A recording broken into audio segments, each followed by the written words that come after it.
Awesome. So, welcome to part 2 of the course selection video process.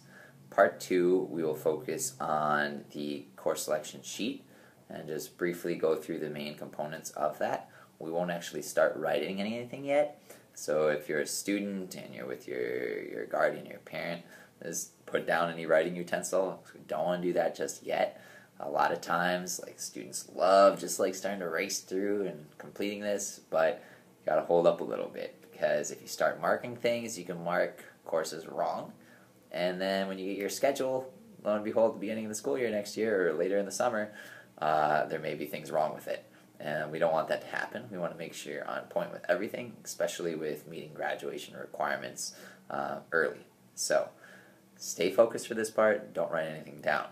Alright, so in the area of the website where you use to access these videos, there will also be links to course selection sheets for each grade level. So if you're entering 9th grade, you want to get the grade 9 course selection sheet. If you're entering grade 10, you want to get the grade 10 course selection sheet, so on and so forth. So I'm going to give you a minute to access that sheet if you haven't already, or you can pause the video and print that out so that we can start working on it. Okay. So course selection sheets, they're all roughly very similar. They start differentiating when it gets to the specific courses within certain academic areas. And we'll talk about those when we get there.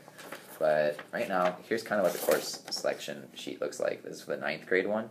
And we're just going to roughly go through the different pieces right now. So remember, don't write anything yet. Alright, the top portion, it asks for some student information, student name, what school they've come from before Brooks. You don't need to worry about the homeroom teacher thing yet. And it also needs the guardian signature on there and a student ID if you have one. So that's the first part. The second part, there's a little paragraph with a couple sentences in it right here, and we're going to read that together right now. It's super critical. Alright, it says, students at BDCHS are required to take 8 credits each year. And you already knew that from the first video. So, please be sure that you are following course progressions and prerequisites, which basically means, we're going to get to course progressions later, but it's how you progress through a certain course. Let's say English. First you take English 1, then you do English 2, so on and so forth. And also with prerequisites. Certain classes have prereqs. For instance, you'd want to take English 1 before you take English 2, so on and so forth. Like drawing, or let's say principles of technology. You'd have to do principles of technology 1 before you do principles of technology 2. It's pretty self-explanatory. So the next part, courses are not guaranteed and may change according to student needs.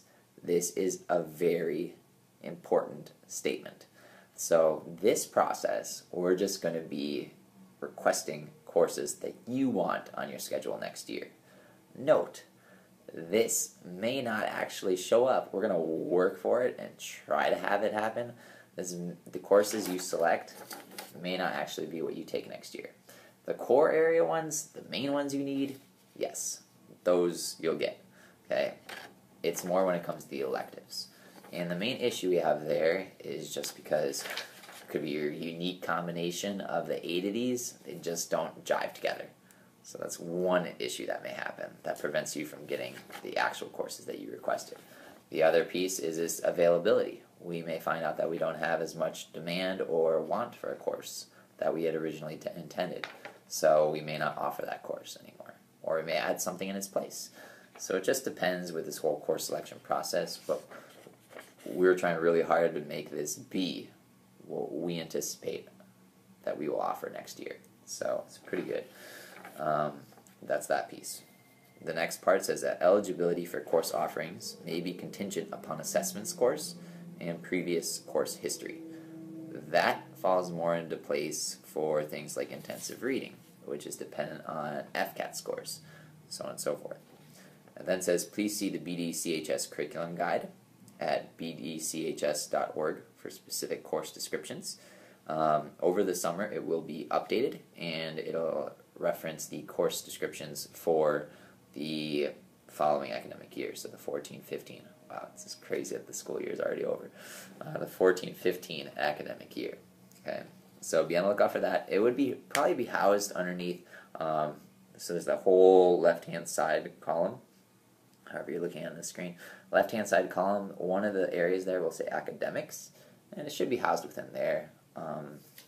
And once we have the link, I'll put it with the rest of these videos and so on and so forth in the same area. So that whole paragraph is super important. The next part has a little key, and it says that 1 asterisk denotes a course required in a specific grade level, so in whatever grade level you are. The next piece talks about that denoted, can't read it upside down, denotes placement based on assessment scores. So once again, that's for courses like intensive reading, where you need FCAT scores for. So the middle portion of this page, all these little like boxes and areas, will be where you start selecting courses and actually start checking things off. So this left hand area will get into core courses, so the main ones you need. The middle column gets into more fine arts classes, and then the last column are additional courses. Okay, and then world language may be in one of these columns depending what sheet you look at. So those are those areas.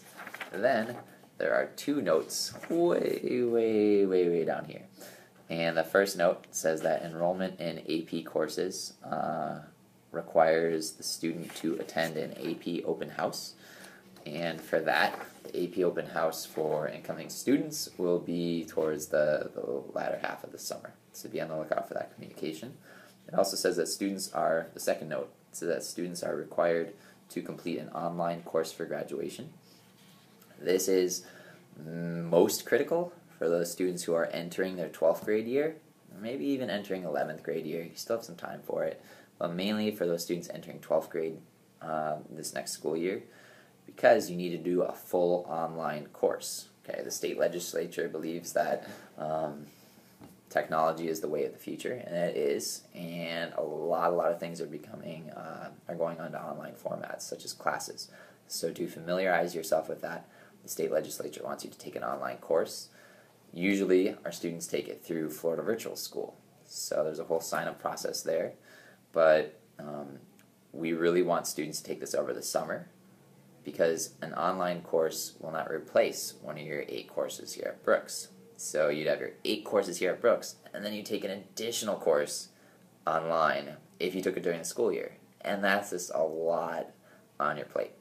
So we really recommend you to do it over the summer months.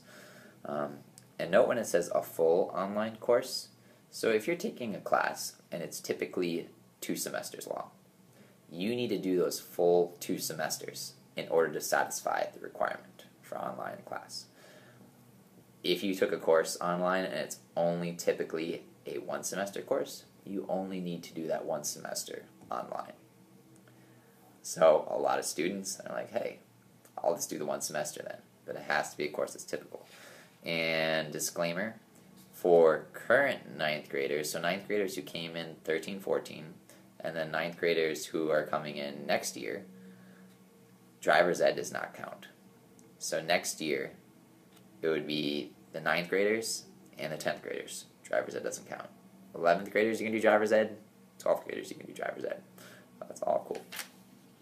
The last piece on here is a little box that describes the classes one must take in order to meet Brooks to Bartolo expectations, and also to meet graduation standards. So our expectations align very similarly to the Florida State graduation standards.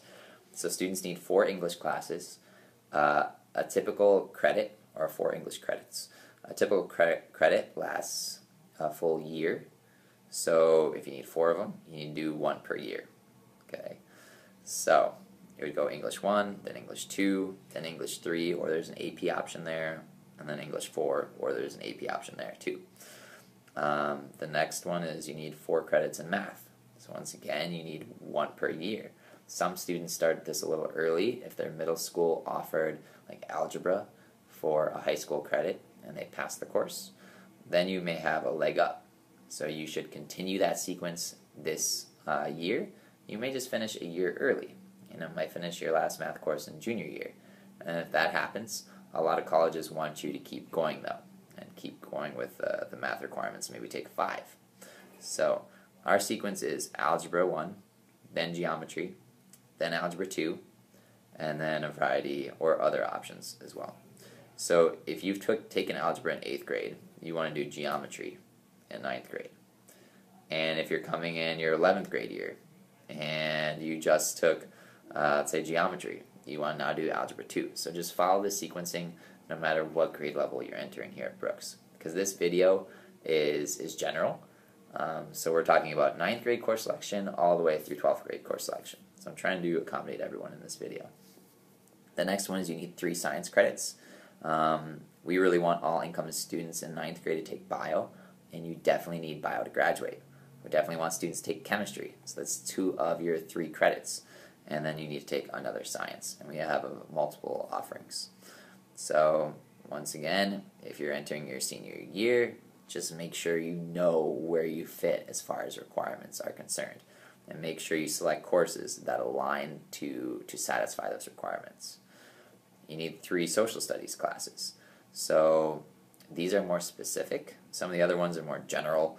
Like you just need such and such math after a little while. You need another science after a little while. Social studies, they're specific. So 9th grade year, you don't really have to do anything. It's like a gap year, you could say. There's an AP offering, and we'll get to that.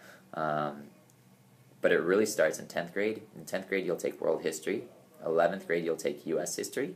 And then 12th grade, you'll take U.S. government for half the year and economics for the other half of the year. So those are your 3 credits, and you're done. Some students come in with U.S. government credit already from 9th grade. If that happens, we'll work through it. Still select economics, though. The next one is you need 1 HOPE credit. HOPE is Health Opportunities Through Physical Education. So it's a PE course that infuses the nutrition, fitness, and wellness components into it. And typically it's taken in the 9th grade year. But if you haven't taken it yet and you're a 10th or 11th or 12th grader, make sure to circle it. You need a practical fine art or speech and debate class, and that's generally the middle column of this course selection sheet. So you need 1 of those by the time you graduate. If you're entering your 12th grade year, you need to select one right now. You need 2 world languages. You don't need it to graduate, but Brooks expects all students to take it because you need them to get into a lot of colleges and universities. They require them actually in your application, and you need it for certain scholarships such as Bright Futures. So you definitely, every student ought to take 2 years of a world language. The main world language we offer is Spanish. However, you'll see there is French for a certain group of students. So 2 world languages. If you're starting your junior year and you haven't done world language, you need to start now. Because remember, a full course or a 1 credit course takes a full year. And if you have to do 2 of them, it means you have 2 years, and you're entering your junior year, you need to start now, so you can take 1 now and 1 senior year. And then, as we already mentioned, you need the 1 full online course. Okay? That's crucial. So, the next step in the video process or progression, we will talk about actually selecting courses on this sheet. So hopefully you haven't written anything yet, but we will very shortly. So bear with me. All right. Thank you.